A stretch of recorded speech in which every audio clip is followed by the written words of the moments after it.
In the grand kingdom of Kurus, the young princes, Pandavas and Kauravas alike, diligently learned the demanding practice of arms. Their initial training came under the watchful eye of Kripacharya, followed by the advanced tutelage from the revered master Drona. Eventually, a day was formally fixed, a significant occasion for both a rigorous test and a public exhibition of their hard earned proficiency in the diverse use of weapons. The royal family would preside. The gates were thrown open for the public had also been invited to witness the martial performance of their beloved princess. Consequently, a vast and deeply enthusiastic crowd had gathered within the arena, eager for the spectacle. Amidst the palpable excitement, Prince Arjuna stepped into the central arena. What followed was a display of truly superhuman skill with his weapons, his movements fluid, his aim unerring, his master astonishing. Bows sang, arrows found impossible marks, and feats of martial dexterity unfolded one after the another. The vast assemblage was utterly captivated, lost in collective wonder and profound admiration for the Pandava prince. Yet, in the royal enclosure, Duryodhana watched intently. His brow was visibly dark, his expression clouded, not with admiration, but a deep hatred, corrosive envy, and a simmering hatred for his cousin's undeniable brilliance. As the sun began its descent, marking the close of the day's events, a startling sound ripped through the arena from the main entrance. It was loud, powerful, compelling like the sudden clap of thunder. Unmistakably, the percussive sound made by the forceful slapping of mighty arms issuing a bold challenge.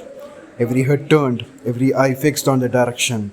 Through the throng, which parted instinctively in an odd, profound silence, they saw him enter, a godlike youth, radiating an almost tangible sense of light and inherent power.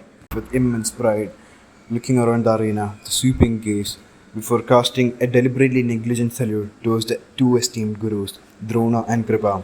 Then, with firm strides, he walked directly up to Arjuna. There they stood, these two warriors, unknowingly brothers, bound by the bitter irony of fate, facing each other for the first time in such a public forum. For this newcomer was Karna. In a voice that resonated deep as rumbling thunder, Karna addressed Arjuna directly. Arjuna, he declared boldly, I shall show greater skill than you have displayed. Granted leave by Drona.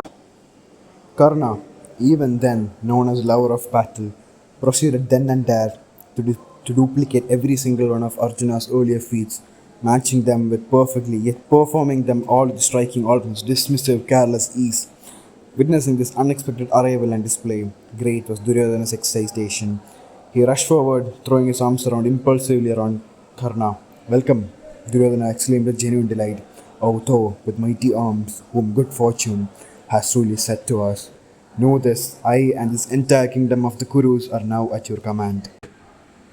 Karna replied, seeking only Duryodhana's love and a single combat with Arjuna. Duryodhana readily agreed, but as friendship blossomed there, blazing wrath filled Arjuna, who felt deeply offended. Glaring fiercely at Karna, who stood stately as a mountain peak, Arjuna threatened, Slain by me, thou shalt go to the hell for intruders. Karna merely laughed in scorn. This arena is open to all, Arjuna. Might is the sanction of the sovereignty. Shoot arrows instead of words. Thus challenged, Arjuna prepared for combat, as did Karna. As they faced off, weapon in hand, it seemed their divine parents, Indra of the thunderclouds and Bhaskara of the infinite rays, simultaneously appeared in the heavens to witness this fateful battle. In the royal gallery, Queen Quinti recognized Karna as her firstborn and fainted away, overcome by shock and anguish. Just as they were about to begin, Kripacharya stepped between them, invoking the rules of combat. Reveal, O mighty armed, thy parentage, he demanded of Karna. Highborn princes cannot engage with unknown adventures. Hearing these words, questioned his lineage. Karna bent down his head, his pride wounded like a lotus burdened by the rainwater. Seeing his champion silenced, Duryodhana stood up decisively. If the combat cannot proceed merely because Karna is not a prince, that is easily remedied. I crowned Karna as the king of Anga. Obtaining assent from the elders, he performed the necessary rites, investing Karna with the crown, jewels, and the sovereignty of Anga. At the very moment, the aged charioteer Adhiratha, Karna's foster father, entered, trembling. Instantly, the newly crowned Karna bowed his head in humble obsolescence and deep filial reverence. The old man embraced his son, weeping tears of joy. But we must owe this and roared with laughter, cruelly mocking Karna. Oh, He is, after all, the only son of Charioteer. Taking up the divine whip, you are not worthy of death by Arjuna, nor reign a king.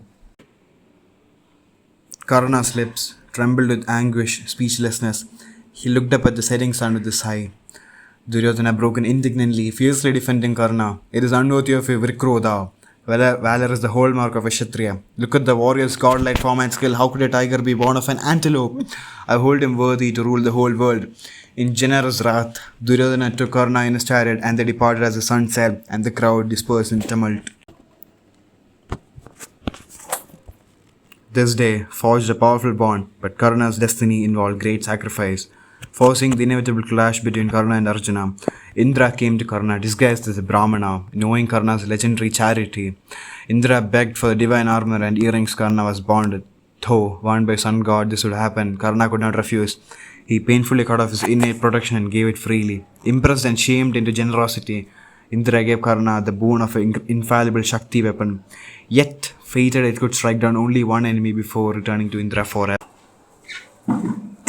Seeking mastery of the ultimate weapons, Karna went to the great sage Parashurama. Knowing the Guru only told Brahmanas, Karna concealed his origins, representing himself as one and thus became the disciple. One day, Parashurama rested his head upon his diligent pupil's lap as the Guru slept. A vicious stinging worm burrowed deep into Karna's thigh. Blood flowed freely, the pain was immense, yet Karna remained utterly still, enduring the agony without a tremor, lest he disturb his master's rest. This incredible stoicism, born of his Kshatriya nature, would ironically become his undoing. Parashurama awoke to the sight of pooled blood. Dear pupil, he said, observing Karna's stillness amid such pain, you are no Brahmana, only a Kshatriya could handle this much. Tell me the truth. Karna confessed his charioteer lineage and the deception. Consumed by anger at being deceived, Parashurama pronounced a terrible curse because you lied to your Guru. The Brahmastra mantra you learned shall fail your memory at the critical moment where your fated hour arrives. The curse cast a long shadow, yet Karna remained Duryodhana's most faithful ally and friend until the very end.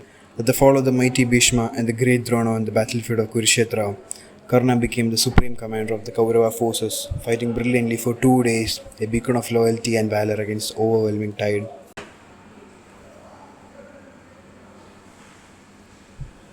But destiny, woven with the threads of past choices and curses, cannot be denied.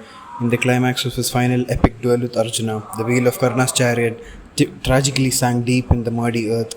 As he struggled desperately to free it, vulnerable and exposed, Parashurama curse took hold. The vital, invocatory mantra for the Brahmastra escaped his mind. In this helpless predicament, Arjuna, urged on by Krishna, unleashed the fatal arrow, ending the life of the great tragic hero. Far away, Kundi, his mother, wept in secret, her sorrow all the more poignant for the silence she was forced to maintain.